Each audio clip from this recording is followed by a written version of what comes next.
If you're not already subscribed to this YouTube channel, go ahead and hit the subscribe button now, along with the bell icon so you can be notified whenever a new video is posted. And if you're already subscribed, check and make sure that YouTube hasn't unsubscribed you. And of course, be sure to give the video a like as well as share it on your social media. The white supremacists hate that. And now, the Sunday address. Typically whenever you say shots fired, people mean that figuratively, but in this case it was literally. So, over the weekend, somebody decided to take some pot shots at Donald Trump, and apparently a few of them grazed the guy. Alright, so what do we know about the shooter? Well, the reports are that he's a young white male. Frankly, I'm shocked. That certainly never happened before. I thought for sure that it was going to be a young black male, because after all, isn't that who the white media puts on the front of every crime blotter for the nightly news? They make sure to show some young black male holding up a liquor store or something, so I just knew as soon as they said that somebody was taking shots at Donald Trump, it had to be a black person, right? Now, in addition to being a white male, we know that the shooter was also a registered Republican.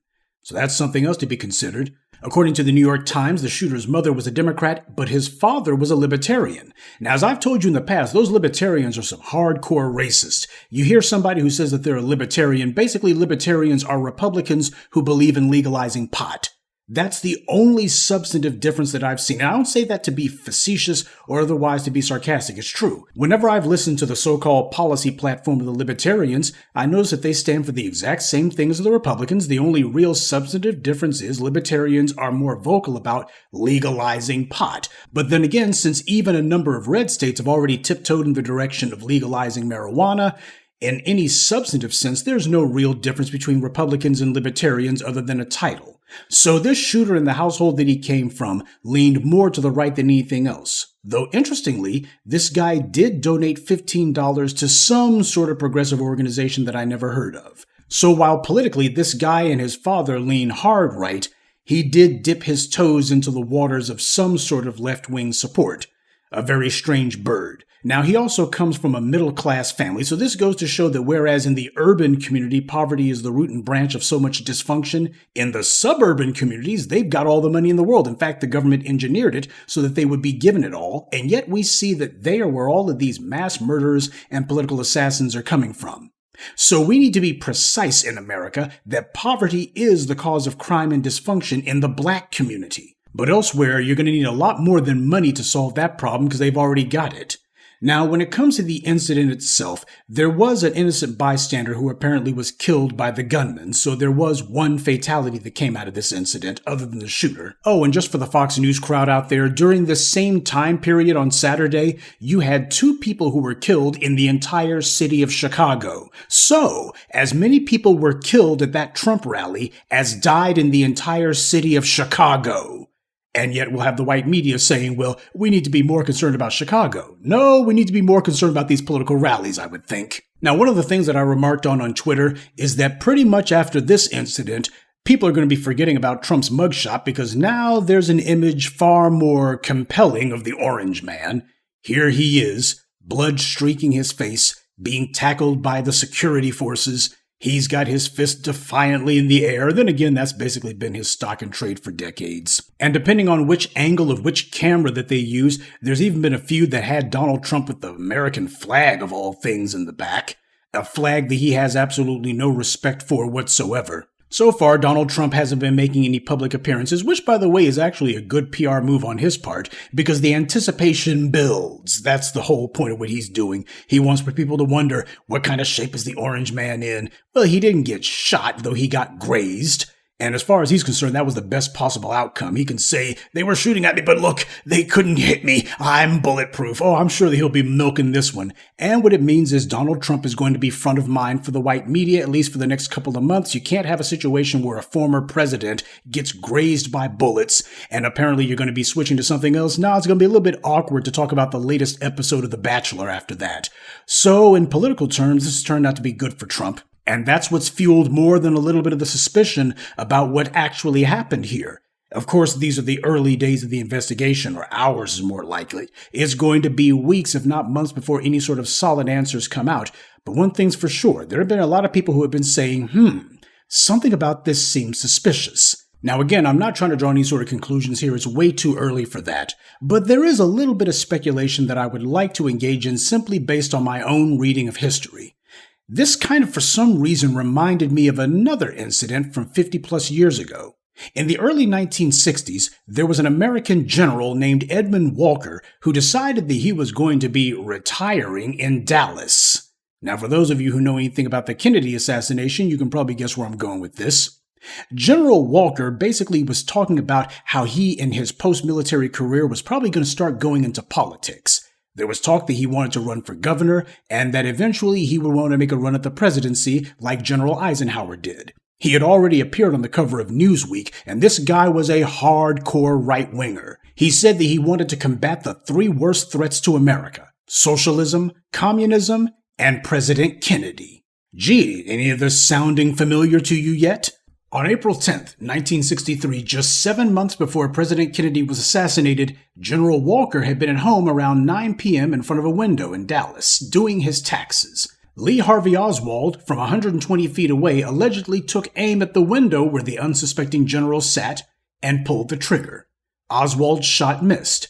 General Walker grabbed his own gun and ran outside. Walker allegedly noticed blood pooling on his shirt sleeve from glass and metal shrapnel from the window. The incident wasn't caught on film, but that didn't stop Walker from making sure to talk to any media elements that would listen right after the incident happened.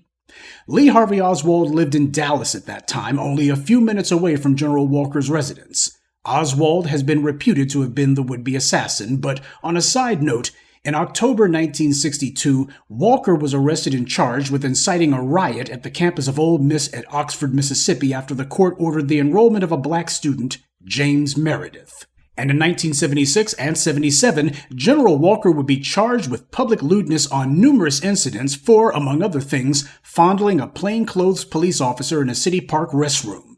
A right-wing nut presidential wannabe who engages in shameless self-promotion, sexual misconduct, inciting a riot, and is the subject of an assassination attempt. There have been some who claim that that incident at General Walker's home was staged, though that has never been established. So I guess I'm not sure why the assassination attempt on Trump made me think of Edwin Walker. Maybe I read too many history books. But my point is, neither Donald Trump nor the rest of the white right can be surprised that the word staged is trending on Twitter now. After all, Trump was the main one who popularized the term fake news for any sort of news coverage that he didn't like. And it was Trump supporters like Alex Jones who made the term crisis actors part of the internet lexicon. Donald Trump told people that anything they didn't like was a hoax and a fraud, no matter how compelling. So when something like this happens, he needs to understand that he seeded the ground for people to dismiss it as some sort of elaborate PR stunt meant for his own benefit. Now, that said, why would this happen? Donald Trump is ahead in the polls. He doesn't need to do something like this to try to gain support because he already has it. But if, on the other hand, he's looking to seal the deal, if you will, and make sure that he definitely has the lead, then it's not out of the range of possibility that the same elements that were around Trump during his presidency might still be there giving him ideas like this. Again, not saying that's what happened, but I am saying that it's not unreasonable if anybody began to speculate. Now, of course, you had those on the white left who have been pushing back against the Fox News narrative, and they've been saying, well, when you think about it, Donald Trump was the one who basically created the atmosphere for this kind of open violence. But even if he did, he certainly wasn't alone. Look at the mass murder that took place in Buffalo, and then last year in Jacksonville. Both of those were direct responses to the anti-black rhetoric and laws pushed by politicians like Ron DeSantis and their rhetoricians like Christopher Rufo.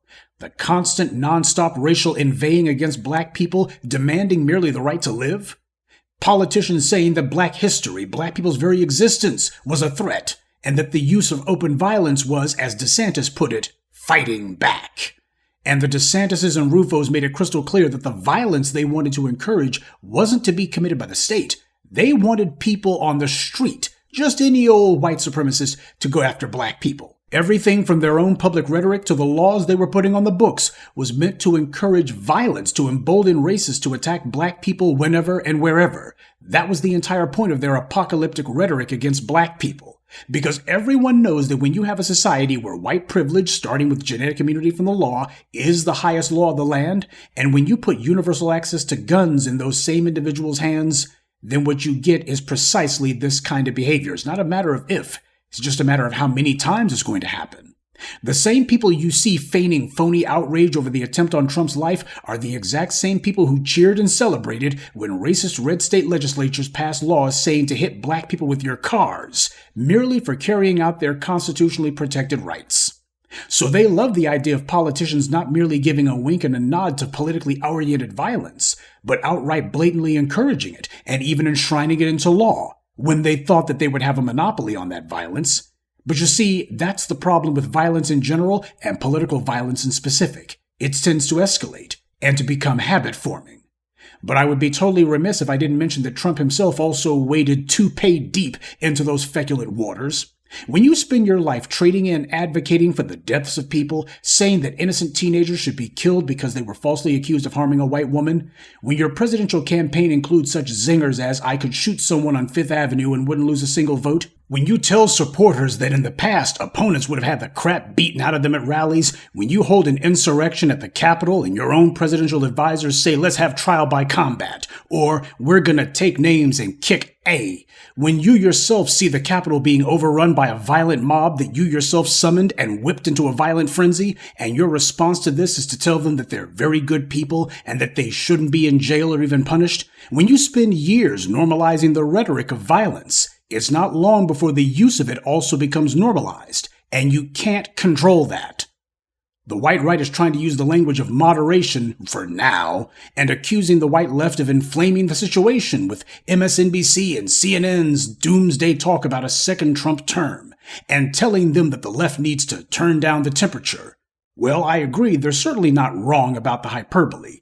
But if we're going to talk about turning down the temperature, Trump has been out there with a flamethrower for several years now. He should take responsibility for the part he played in turning the political arena into an inferno in the first place. You want to turn down the temperature, you can start with him. And the clowns who want to try to say that, well, Trump simply is being edgy, that's no excuse. I don't believe that he was merely kidding as many times as he did it. And secondly, the people out there who are susceptible to his kind of rhetoric, they don't know that he's only doing it for effect. They take those kind of remarks dead seriously. When you spend all your time being edgy, then you're going to go over the edge more than once. The problem with political pipe bomb throwers is that they always tell themselves the violence will only go in one direction. At least that's what they assume. But you can't control that.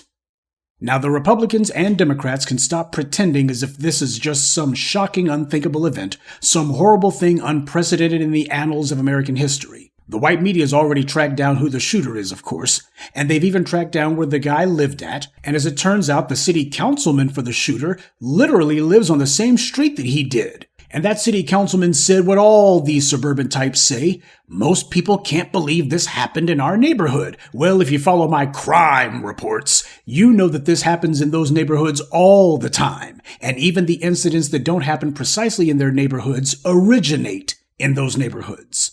It's that the white media covers all this up, never highlights this, never puts a spotlight on it. It puts up barriers in the public mind by refusing to discuss when these things occur. It treats them as one-and-done media stories and never draws the obvious connections.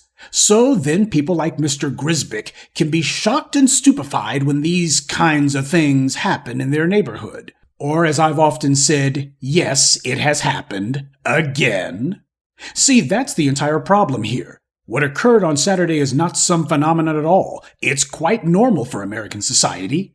This is America, only because it's allowed to be. This is the cost of living a lie. When you got white media distractors like Fox News, who want to talk about there was a mass shooting on Chicago's South Side. But when you actually bother to look beyond Fox News' sensational headlines, what you see is that there was 1, maybe 2 people who were killed, and then you had 13 who were wounded. Meanwhile, you got an incident like this where you had 2 people who were killed and 1 wounded. Exactly the opposite. You cannot compare a mass shooting to a mass killing.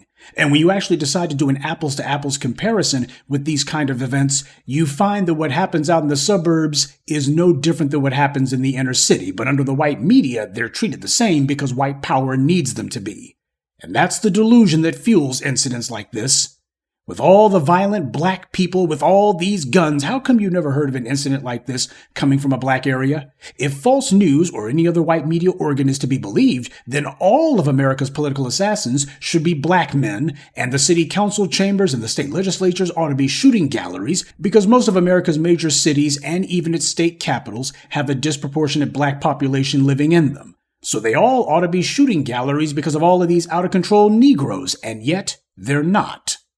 And these anti-black liars who push this propaganda, they know that they're lying. And since black people are so law-abiding and don't engage in these kinds of open violent acts, these anti-black racists know that they can tell their lies and nothing's going to happen because black people don't have a culture of doing that. So they capitalize on it. They can tell any lies they want about black people because they know that black people are not going to show up with an AR-15 and a grudge. We don't have a culture of that. By the way, on a side note, a couple of years back I was watching the BBC and they were covering a story about some act of Muslim terrorism or other. And because Britain has a sizable Muslim population, as it turns out in this instance the perpetrators did happen to be Muslims, and you had some woman who apparently was talking to BBC Radio and she was saying that when she heard about this incident she just hoped and prayed that the perpetrators weren't Muslim. But why? It's because we have a white media that decides to engage in color-coded coverage. Why is it that you don't have an incident where when something of this nature occurs, you don't have white males who say, oh God, we live in dread that the latest mass shooting is going to be yet another white male? They don't act like that. They don't react like that at all. And why is there not this concern and anxiety on the other side? It's because the white media doesn't racially pathologize mass killings if it's committed by someone who they classify as white. They don't make it a point to gear their coverage to say loud and clear, well, there's something wrong with these people, or there's something wrong with their culture, or let's go ahead and see if we can put some person from their group on the spot and say, what's wrong with your group? What the heck's wrong with these people? No matter the motive, if someone classified as white commits an act of mass violence, the white media doesn't characterize it as terrorism, with the sole exception of Timothy McVeigh, and that was because the white media had been calling the Oklahoma City bombing terrorism from the jump, since they had been expecting that it was done by Muslims. So when the identities of the terrorists in that incident came to light, the white media had already branded the act as terrorism. But even so, the white media has largely dropped the word terrorism from the Oklahoma City bombing. They instead just call it a bombing. What Dylan Roof did was terrorism. What Peyton Gendron did was terrorism. But the white media doesn't use that word to describe it at all. White supremacy is never terrorism. It's just a mass shooting. Or a tragedy at worst. There will be no one making any sort of connections between the shooter's race and the failure of the family in the white community, nor anyone saying that there needs to be some sort of special focus on policing this particular demographic. But then again, when you look at who the authorities are, the police, the media, and the government in this case, you start to wonder if that's the reason why. Why is it that you don't see black people running around engaging in this kind of behavior? It's because the black community is hyper-policed. We're not allowed to. That would be the solution here, but under white supremacy, you can't encroach upon freedom of movement for those classified as white. That happens to be one of the tangible benefits of being classified as white. Nobody's going to be running around with the police deciding to pull you over merely for walking down the street. Or if anybody calls the police or doesn't call the police, they'll just go ahead and kick in your door and kill you dead just to remind you you have no rights. They don't do that except to black people. So you got to make sure that this is the way that you establish real benefits. If you're classified as white, you don't get treated like that. There's not going to be any sort of restrictions on you, not like there are for black people. So that's my take on the Trump assassination attempt. Racial privilege and license on all sides, culminating in open violence. And it's not the first time. This is why white power has to spend so much time demonizing black people and focusing on crystallizing white racial solidarity. Because without black people to focus on, this would be the political norm. Hell, even with black people to kick around, it's still the political norm. But think about how much worse it would be without racial solidarity. There would be nothing to prevent the old ethnic, religious, and political antagonisms from coming back to the surface again, not just internationally as we've seen with 2 world wars and currently in Eastern Europe, but also internally as well. White supremacy created a house of cards, and like any house of cards, you have to prevent even a breeze from being able to come along and knock it over. Well, the only way you're going to be able to stop so much as a breeze from coming along is if you establish total control of the area and everything in it. Or rather, you have to have supremacy over the area and everything in it. Well, the white media can stop it with the hand-wringing and the phony pretending not to know what went wrong here. Oh, why did this happen? When you have an entire society based on violence for hundreds of years, whose foundation is a racial pecking order that was established through open violence and perpetuated through open violence. When this racial society achieves its position in the world through violence, preserves its position through violence, and is constantly hatching plans to perpetuate its position through violence, when the gun becomes a symbol of worship because it represents how white power came to prominence and entrenched itself and how it intends to hold on to its position, then of course you're going to get acts like this. Both the white left and the white right use the same stale lie after some act of violence occurs. They both say, "This is not who we are." But as H. Rap Brown said, violence is as American as apple pie. As for Donald Trump, we already know what he's going to do. His followers are going to see him as something that he's never been before, a tough guy. He got grazed by bullets. He shed blood for the cause of MAGA. In time, I wouldn't be surprised if he's running around saying, "I spilled blood in Pennsylvania." No presidential candidate has ever had the ability to survive an assassination attempt live on air. And not only did he not duck for cover, he was holding up his fist defiantly, which, by the way, is strange behavior for somebody who barely avoided getting killed, to present a would-be assassin with a second chance to kill him. But that's just me being a conspiracy theorist again. Trump will no doubt capitalize on this because that's what he's done his entire life. He knows how to use the white media, and truth be told, they love to be used. As the infamous former head of CBS and alleged sexual predator Mo Lester Moonves once said of Trump, "He's probably terrible for democracy, but he's great for ratings." And to the white media, that's the purpose it serves.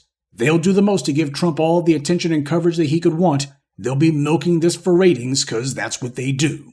And that's part of why Trump's laying low right now. They can't blame him for this, not directly anyway. Even the white left on MSNBC and CNN haven't had the guts to try that one. He's created a media vacuum, one that they're going to have to try to fill with speculation on how soon before he makes a public appearance. That's anticipation, and Trump understands that's the best way to build interest, because when he finally does address the country after this, no one's going to be able to criticize him. Because this overshadows everything else, he'll be effectively able to use it to launder his image and to launder any other issues that he's got. After all, is anyone going to say that a man who wound up getting nearly killed somehow deserves to go to prison? It's going to be hard as hell to talk about punishing Trump after the man almost gets killed live on air. Now, the last thing any thinking person sees when they look at Donald Trump is a victim, but that's not going to stop him from trying to play on that exact political undertone. That he was nearly the victim of an assassination, a victim of radical leftist forces who will do anything to stop him from saving America. And the white media will continue its love-hate relationship with Trump. After all, his degeneracy and lack of morals reflects theirs. He's an invention of the white media, and hence the perfect public figure for the modern media age. Political rancor, open violence, and pointless punditry. It's the American way. Good evening, and be one. I'd like to take a moment to mention some of our contributors. Mickey Brooks, Mark Jefferson, Elaine Zanga, Joseph Isaiah, and Rebellious Zoe. Salute to them and thank you to everyone for listening, liking, and sharing this message. Black empowerment only exists because of you.